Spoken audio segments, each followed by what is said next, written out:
பிரித்தானியாவில் சட்டவிரோதமாக தங்கியுள்ள குடியேறிகள் மற்றும் குற்றவாளிகளை மீண்டும் ஏற்றுக்கொள்வதில் பிடிவாதம் காட்டி வந்த ஆப்பிரிக்க நாடுகள் தற்போது பிரித்தானிய அரசாங்கத்தின் விசா தடை எச்சரிக்கைக்கு பணிந்துள்ளன.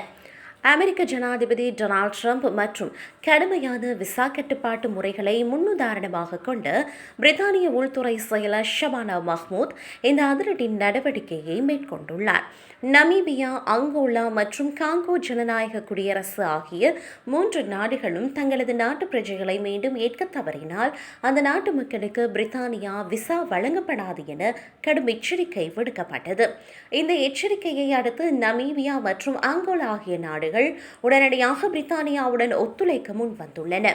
காங்கோ ஜனநாயக குடியரசு ஆரம்பத்தில் தயக்கம் காட்டினாலும் அந்த நாட்டு முக்கிய புள்ளிகளுக்கான சிறப்பு விசா சலுகைகளை பிரித்தானியா ரத்து செய்வதை தொடர்ந்து தற்போது இணக்கம் தெரிவித்துள்ளது.